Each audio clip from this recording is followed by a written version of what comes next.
אני לא יודע, ככה התחלתי לומר, לא יודע אם להגיד אם לצערי או לשמחתי, ואנחנו הצלחנו להתמיד במשך שנה לשדר, בהתחלה זה אחת לחודש, אחר כך קצת לקחנו הפסקות גדולות יותר, אבל אני חושב שבסך הכל מה שמאפיין את העונה האחרונה, שהם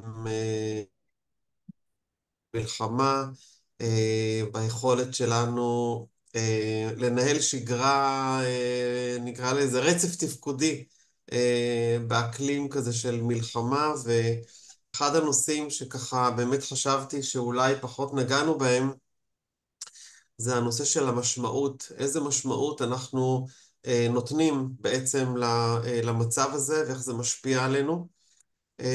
ולכאורה הזמנתי שני מרצים מתחומים שונים, אבל אני תמיד מוצא את האחרים.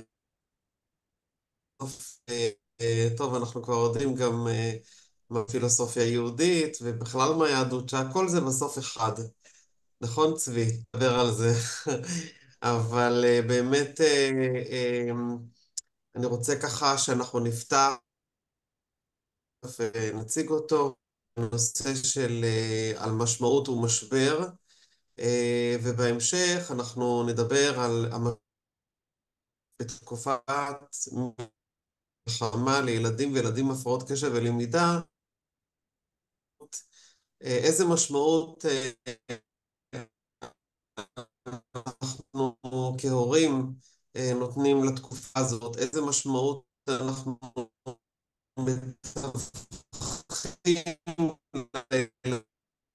לילדים שלנו, יגרמו לנו, לכולנו ככה, להתבונן על מושג המשמעות, שבהחלט לדעתי הוא מכריע בזאת. אז צבי, ערב טוב. בוא ככה תציג את עצמך, נראה לי שאתה תעשה את זה בצורה הטובה ביותר, למרות שזה כבר די אותך, ויש לי כמה שאלות אליך. אז ערב טוב לכולם, שמי צבי חסן, אני דוקטורט לפילוסופיה יהודית במחלקה לפילוסופיה יהודית בבר אילן, שחר ואני עשינו את הדוקטורט באותה מחלקה. מעבר לזה אני גם לוגותרפיסט, כך שאני עוסק בהגות ובשיטה של ויקטור פרנקל, מחבר האדם מחפש משמעות. ואם להציג את עצמי בשתי מילים, אז פילוסוף ומשורר. נראה לי שזה מספיק מאוד. כן,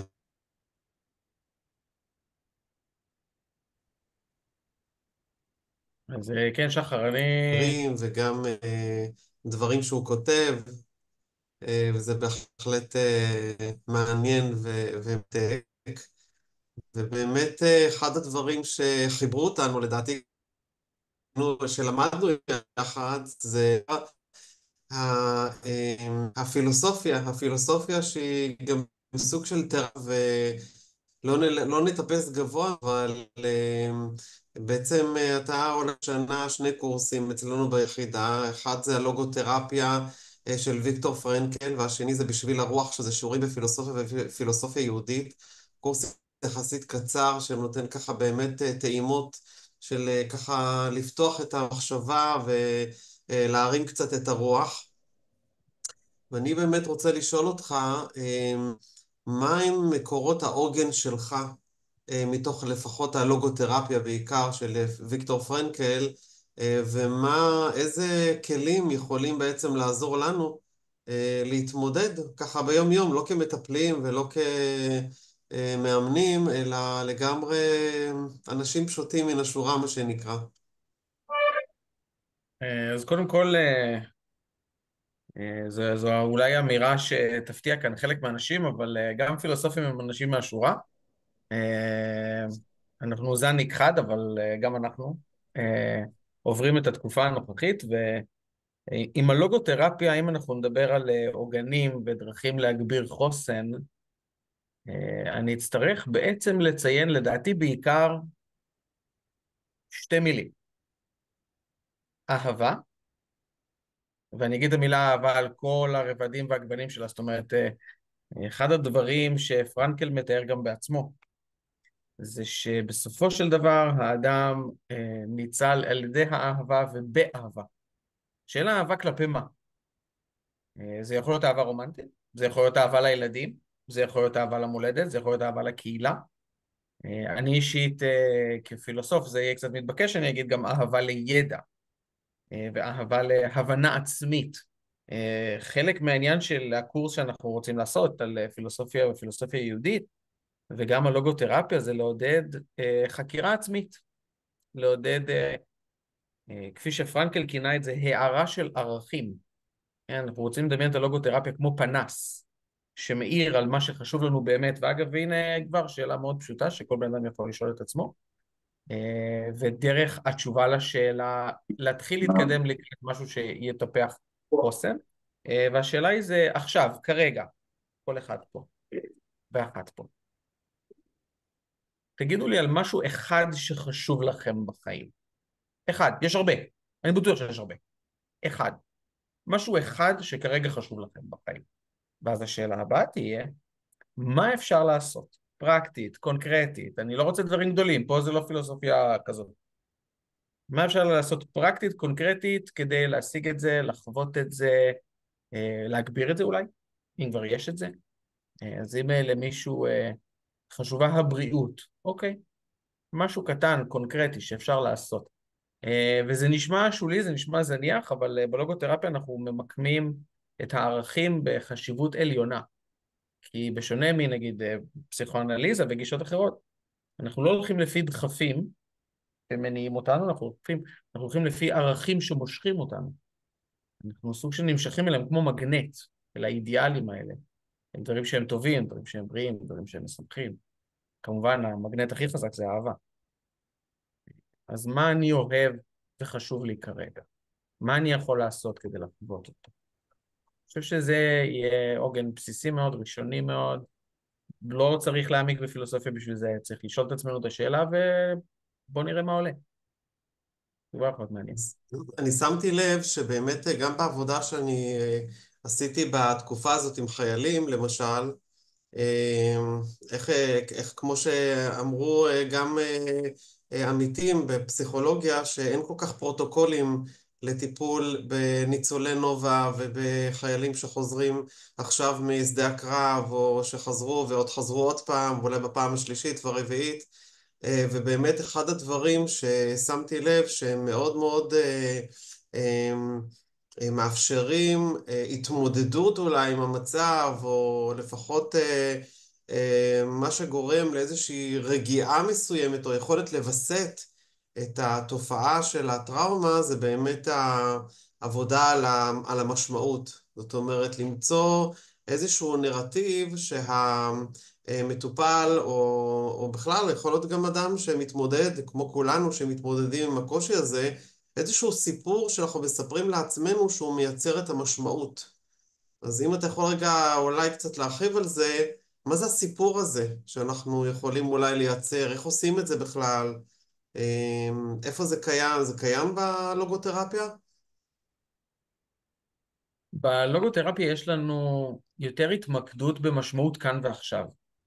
יכול להיות שמשהו שחשוב עבורי עכשיו יהיה פחות חשוב עבורי בעוד 5 שנים, ויותר או פחות, אבל עם זאת, אנחנו מעוניינים בלוגותרפיה במציאה של איזשהו חוט מקשר, ובעצם אנחנו רוצים ליצור סיפור חיים שהוא יחסית קוהרנטי, הוא יחסית ברור.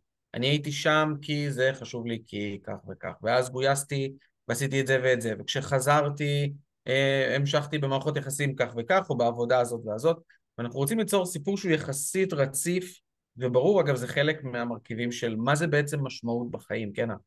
המושג האמורפי הזה, כן, מושג כזה גדול שבדרך כלל שומרים רק לפילוסופים, בפועל יש לגבי זה מחקר, ויש איזה מחקר בשפע. אחד הדברים שעוזרים לאנשים, במיוחד בהתמודדות עם טראומה ועם תקופות של משבר, זה לגרום לסיפור החיים להיות יחסית הגיוני. לכן אגב אנחנו רואים את 7/10 כאירוע שהוא כל כך מצלק, כי הוא לא נראה לנו הגיוני. זה שבירה של רצף. אבל אנחנו רוצים בכל זאת למצוא איזשהו רצף, אנחנו רוצים להכניס את החיים שלנו למסגרת מאוד ברורה של התרחשויות. וזה עוזר לנו לשאת את זה. אז כאן נגיד אפשר לדבר על מה היה, מה הוביל אותך לקבל החלטה כזאת או אחרת, כאן אגב צריך להיות ההורה האחראי. ההורה האחראי זה לא רק לילד, זה גם לעצמו. זאת אומרת, ההורה צריך לשים לב, אוקיי, אני עושה את זה כי זה חשוב לי, זה אחר כך מוביל למשהו מסוים. אוקיי, הגעתי לזה כי מה הערכים שמכוונים אותי, בעקבותיהם, לאיפה אני רוצה להגיע. כאן בעצם הסיפור של הלוגותרפיה התמקד בשאלות של לאיפה אני רוצה להגיע, ואת הלשם מה, כן? לשם מה אני עושה את זה, לשם מה ללכת לעבודה, לגדל את הילדים, להירשם ללימודים, אה, לעשות ספורט, וברגע שיש את התשובה הזאת, זה כבר עוד סממן של חוסן ושל משמעות, שיש בהירות.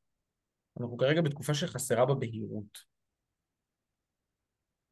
וזה בעצם מסביר את הרוח, את רוח הלוחמים, את החשיבות של הרוח, וזה מוביל אותנו לפרקטיקה, בסופו של דבר שלנו כהורים, כבוגרים אחראים, אולי באמת לייצר את הנרטיב הזה, את הסיפור הזה, את המשמעות הזו, לתווך לילדים, למצוא את ההזדמנויות האלה, אולי גם ליסה אחר כך גם תתייחס לזה, אבל אני חושב שאני פוגש את זה הרבה בעבודה עם מתבגרים, שאני גם פוגש את ההורים, ואז אני שואל את ההורים, איך אתם מתווכים לילדים את הסיפור, את הטראומה שעברתם כמשפחה, או הילד חווה כרגע, הוא חווה, הוא רואה חדשות, הוא רואה את התגובות שלכם אל החדשות, הוא שומע, הוא עד למשמעויות שאתם נותנים בעצם לתקופה הזאת. זה יכול להיות משמעויות של הנה סוף העולם, סוף המדינה, אלוהים ישמור, איזה עוד משמעויות לפעמים אני שומע מהילדים, שאיך הם מבינים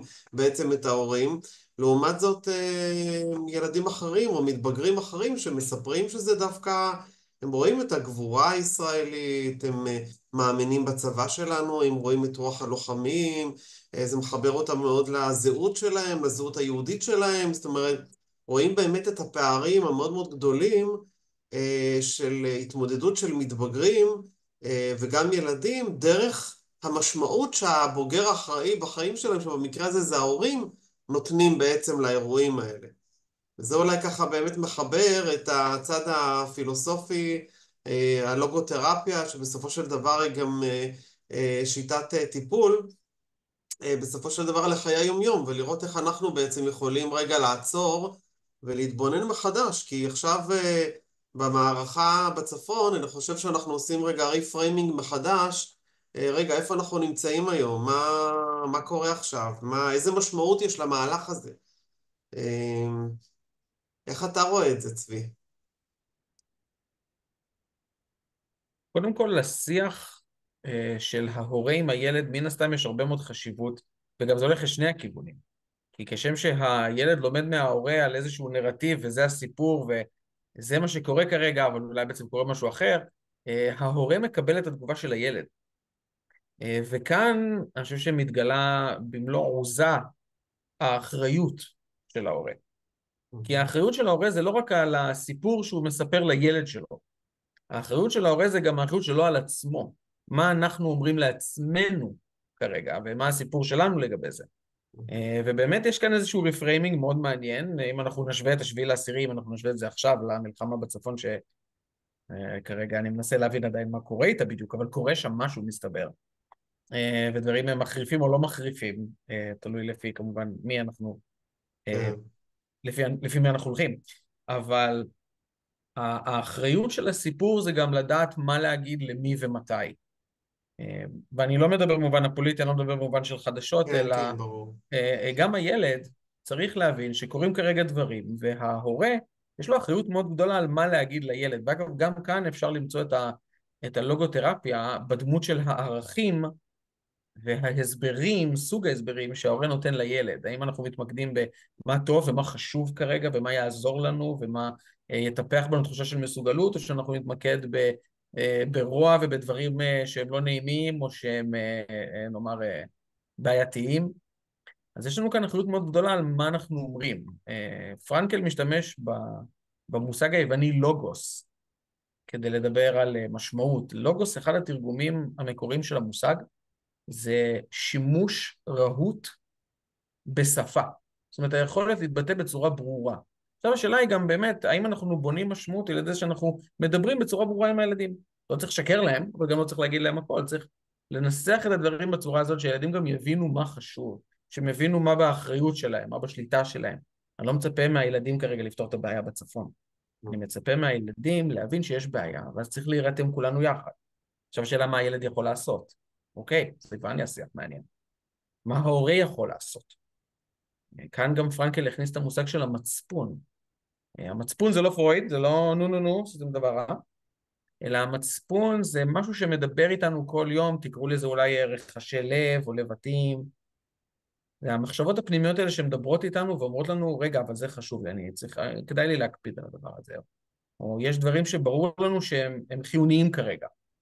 זאת האחריות גם של ההורה כלפי עצמו, להקשיב לצו הזה של המצפון, לדעת להגיד לעצמו בצורה ברורה וקוהרנטית, הנה שוב פעם הלוגוס, כרגע זה חשוב לי, נגיד לשמור על הילד, להכין ארוחת ערב, שנשב לאכול כמשפחה, אולי לחזק ערכים בתוך המשפחה, קצת יותר משפחתיות, קצת יותר זמן יחד. אלה בעצם הכל סוגיות של משמעות. אז פשוט זה כבר לא בעצם נשמע אנחנו כל כך כמו לוקחים פילוסופיה. את המשמעות המאוד קרובה, זה לא איזושהי פילוסופיה מאוד גבוהה של ייעוד או דברים כאלה, אלא באמת, כמו שאתה אומר, חיזוק המשפחתיות, זאת אומרת, היכולת לחוות עם הילד את החוויה בתוך כל התקופה הזאת, זאת אומרת, באמת הדברים הקטנים שמייצרים לנו את המשמעות היומיומית. נכון, והמשמעות היומיומית הזאת יש לה אפקט של חוט מקשר. זאת אומרת, זה משמעות יומיומית היום, וזה משמעות יומיומית מחר, וזה משמעות יומיומית עוד שבועיים. וגם אנחנו רואים מכל הספרות המחקרית, שבסופו של דבר כשרוצים לבנות חוסן, הרבה מזה זה הרגלים. לגמרי. וכאן אגב, אם לקשור את זה עם הקורס על פילוסופיה, זה המובן האמיתי של המילה אתוס ביוונית. זה הרגלים שמובילים לחיים מצוינים, לחיים טובים, לחיים בריאים. אז המשמעות כאן והמשמעות היום והמשמעות מחר והמשמעות במערכת יחסים והמשמעות בעבודה, זה בונה לנו חוליה מקשרת שמלאה בשרשרות שקשורות אחת בשנייה עם משהו שהוא חשוב, משהו שהוא ערכי, משהו שהוא מעניין. וגם אגב עניין, גם משחק, פליי, כן? פליי זה לא משהו ששמור לילדים. במשחק זה מקור נפלא למשמעות. כן. שוב, זה יכול להיות משחק עם הילדים, זה יכול להיות משחק עם עצמנו, זה יכול להיות משחק בתוך עבודה, זה יכול להיות משחק, אפילו משחק אינטלקטואלי. זה גם בפרט חשוב. כמו שאנחנו נדבר עוד מעט עם ליסה, אבל באמת גם בפרט עם ילדים או בגיל הרך, או ילדים עם לקויות, או ילדים עם הפרעות קשב, שבאמת הנושא של החוויה והמשחוק, זה גם נושא שאני די עוסק בו, שזה באמת המשחוק, הוא מייצר בסופו של דבר גם את ההפוגה, שרגע אנחנו מסכים את הדעת מכל מה שמסביב, ומוציאים את הרגע את השקע מהחדשות, ומצליחים רגע להתאזן ולנשום. וגם זה סוג של ריפריימינג ויצירת משמעות לחוויה של הכאן והעכשיו. וזה ככה מאוד מאוד יפה. אז צבי ככה, לפני שאנחנו נעבור להרצאה של ליסה, תן לנו איזה ככה עוגן מתוך הפילוסופיה היהודית, איזשהו מקור ככה שהוא מבחינתך הוא עוגן. אם אני צריך לבחור מהפילוסופיה היהודית, וואו, יש שניים. יש שניים שהם אוקיי. פיבוריטים, אי אפשר להגיד אז בוא שם. תתחיל אחד ונלך. בוא נתחיל עם אחד. פיבוריט לגמרי, זה הרמב"ם. אין מה לעשות. הרמב"ם יש לו מקום של כבוד ותמיד יהיה לו. ואצל הרמב"ם אנחנו רואים שזה הרבה עניין של איזונים. אנחנו לא רוצים להפריז, אנחנו לא רוצים להחסיר. אנחנו רוצים ליהנות נגיד מדברים מסוימים במידה. אנחנו רוצים להיות מסוגלים להיות אמיצים במידה, כן? לכל מי שכאן רוצה... דרך האמצע. בדיוק, דרך האמצע. אנחנו רוצים, מי שכאן רוצה אגב לפתור את כל הבעיות בעולם, בואו נתחיל לפתור בעיות קטנות, נתחיל בדברים מאוזנים קצת, ולאט לאט אנחנו מתקדמים משם. אבל אחד המושגים שאגב לא נכתבים אצל הרמב"ם, אבל מרגישים את זה, זה מילה שהיא נסתרת, אבל היא שם, זה שגם הרמב"ם מדגיש את העניין של אחריות. יש לנו חובה כלפי עצמנו לעשות דברים שהם טובים לנו, שוב, במידה. כן, אני לא מצפה עכשיו מכולם לאכול הכי בריא, לעשות הכל הכי טוב בצורה מושלמת, אבל יש לנו איזושהי אחריות לחזק גם את עצמנו לפי מה שמרגיש לנו שבאמת עושה טוב, זה בריא, כאן כמובן ספורט זה אהבה, אז אין מה לעשות, אבל צריך לעשות משהו שהוא בריא עכשיו, והמידה כאן זה החלק החשוב. וגם מהמם. פרנקל יבוא ויגיד, יחד עם הרמב"ם, כן, שניהם בכל זאת מקורות יהודיים, יש לנו אחריות כלפי עצמנו, וכדאי להתחיל בצעד, צעד אחד. אז אצל הנה, הרמב"ם אנחנו רואים את המידתיות הזאת. זה ככה מכוון לשאלה של אדווה, ששואלת כאן שזה ממש קשה לעשות, כשהבעל מגויס והכל על הכתפיים של אימא שנשארת בעורף, איך היא יכולה להתמלא ולהתחזק? אז אז קודם כל, אדווה, אני לא חושב שיש ספק לגבי זה שזה קשה. אני גם חלילה לא רוצה ליצור את הרושם שאיכשהו זה קל. כאן אגב הנה שחר בשבילך. אני אציין את הדמות השנייה בפילוסופיה היהודית שעבורי היא עוגן, וזה ברוך שפינוזה. ואצל ברוך שפינוזה יש משפט יפהפה שאומר, אבל כל דבר מעולה הוא קשה. אז קל זה לא, אני יכול להבטיח לך. אבל מה כן אפשר לעשות כדי להתמלא ולהתחזק? זה בדיוק הדברים הקטנים האלה. זה נראה כל כך קטן שאנחנו נפסח על זה, ואנחנו נחפש איזה משהו גדול שיפתור את הבעיה. אין משהו גדול שבאמת פותר את הבעיה, אבל יש משהו קטן אחד היום, משהו קטן אחד מחר. יצא לי בתחילת המלחמה לנסח איזה פתגם כזה, שלפחות עזר לי ולאנשים בסביבתי. והתחלתי להגיד לאנשים, כל אדם ממקומו, צעד אחד קדימה. אז אדווה, לשאלתך, איך יכולה להתמלא ולהתחזק? לעשות צעד אחד. אני אגב לא אגיד לכם מה הצעד הזה, כל אדם יש לו את הצעד הייחודי שלו. כלומר, הצעד האחד זה אומר שלמצוא את הדבר שעושה לי טוב, משהו נקודתי שהוא בכאן ובעכשיו עם הילדים, לצד הקושי ולצד אבל למצוא באמת את הדברים הקטנים שעושים לנו טוב, ופחות רגע להתעסק אולי בדברים הגדולים, בשאלות הגדולות, בדאגות הגדולות, זה משהו שככה באמת יכול לעזור, וזה אגב מה שאנחנו עושים גם בטיפול. משתדלים לא לברוח אל השאלות הגדולות, אלא להתמקד רגע על הרצף התפקודי כדי לעבור עוד יום ועוד יום, והדבר המדהים הוא שככל שאנחנו מסתכלים אחורה ואומרים, וואו, איך עברתי את השבוע הזה, אם חשבתי שזה יהיה נורא 100, זה נורא 99 אפילו, אז המסוגלות גם, היכולת להאמין במי שאנחנו וביכולת שלנו כן להתמודד בסופו של דבר עם הקושי, אני חושב שהיא מאוד מאוד מעודדת, אבל לפעמים אני אומר קטונתי, זאת אומרת, אנחנו אף פעם לא באים עם איזה שהם כלי קסם כאלה שהם עובדים, אלא אדווה, אני אומר את זה לאדווה, אני אומר את זה לכולנו, אנחנו פשוט לומדים עוד ועוד ועוד, ואני חושב שזה הדבר המרתק בפילוסופיה, ובזה אנחנו נסיים, שאתה לומד את הפרספקטיבות השונות על החיים, ויש הרבה הוגים, ויש הרבה הוגים, ויש להם הרבה מה לומר, והרבה גם סותרים אחד את השני, אבל בסוף אתה מתחבר או לאחד או יותר, ולפעמים אפילו אתה לוקח מפה כלי ומשם כלי, ואתה מייצר את הפסיכולוגיה של עצמך, וזה בעצם היופי. אז צבי, תודה רבה על השיח הזה, זה ככה באמת חשוב. ומי שככה רוצה וזה מעניין אותו, אז צבי מעביר אצלנו את הקורס לוגותרפיה וגם את בשביל הרוח. תכף אני אעלה כאן את הכישורים, תוכלו לקבל מידע, ואנחנו נעבור לליסה. אני אעלה רגע את